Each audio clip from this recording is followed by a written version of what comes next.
All right, Mr. C, 9:30 a.m.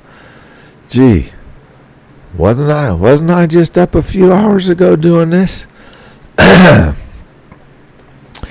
From what I remember in publishing, in journalism school and writing schools, publishers take two chapters, the first two chapters, and then kind of a dummy outline of the rest of the chapters, and assuming that you'll be able to maintain the elegance of words from the first two chapters.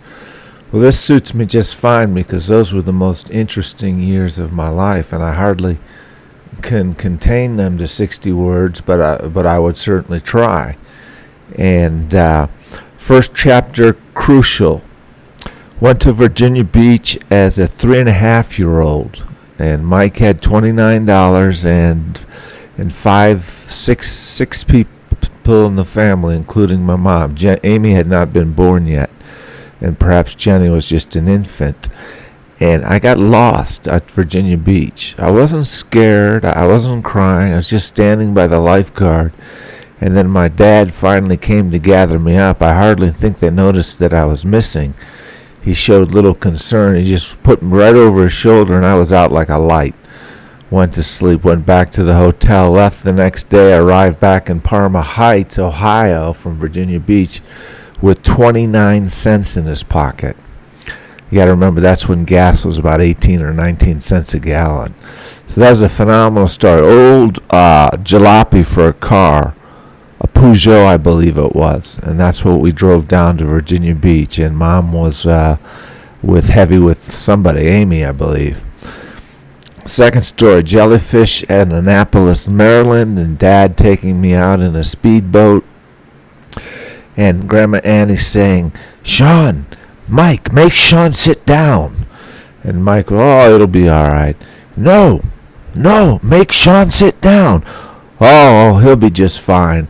The next thing I know, he took a turn, and I didn't, and I ended up face first into the Annapolis Bay, which was notorious for its jellyfish. And so Mike had to dive in to save me, even though I had a life jacket on.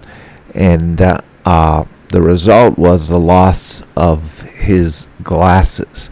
I don't remember that story, but I believe it. That again is about 2 years old. This is when I was about 5 or 6. There was a huge rope that everybody was climbing, and then someone would swing them around at the bottom. Well, naturally, I wanted my turn.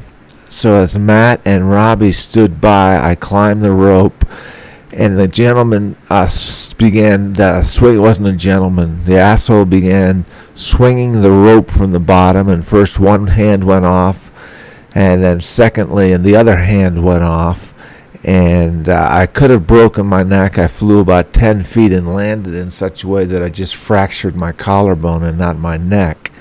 And I remember walking home like this as a 6-year-old, holding my shoulder, and again, Matt and Rob were too busy. Similar situation playing football at about 8 or 9. I actually did have a helmet on, and there was a tree stump in the playing field, and my head cracked back, was hit notoriously too hard by one of the older kids. Bam! Right on that tree trunk, and I don't remember anything for about 10 minutes. I was out. I was concussed, and I was unconscious. And even that didn't stop the game, because I remember their mother had to finally come out and take me home, and that's when I remember waking up halfway down the street to get home. Another story about my youth is Bob's gardening, and each time a child was born, he would plant a fruit tree. I believe mine was a pear.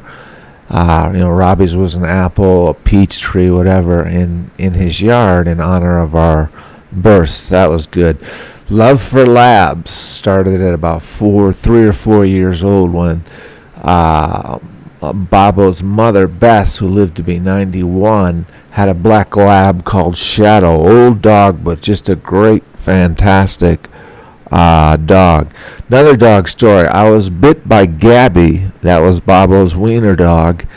And through the pajamas, blood. And I remember Bobo was more concerned in consoling Gabby, the dog, the aggressor, than he was me. And even at that young age of 4 or 5 years old, I remember this indignation as, hey, this isn't right here. You don't comfort the dog who just bit somebody. You put him in the laundry room and lock the door for 3 hours. That's what you do. But none of that with Bobo, who was the greatest animal lover that I've ever known in my life. So I can go into Grandpa Luther's stories as well, fishing, coconuts, sharks, seeing sharks, etc., etc. And I think, Trent, what we can do is catch them on those first 2 chapters on their strength, and then continue through. The next really, really strong time was 12 years old. And continue through a few more years to fill out the dummy pages. But these are just a small smitten of stories, and please don't go through all those videos. I realize those are much more boring than I intended them, and so I will, just kind of let all those stories go and concentrate on the 2 videos with the ideas that I have to make that first chapter really, really strong. All right, good day.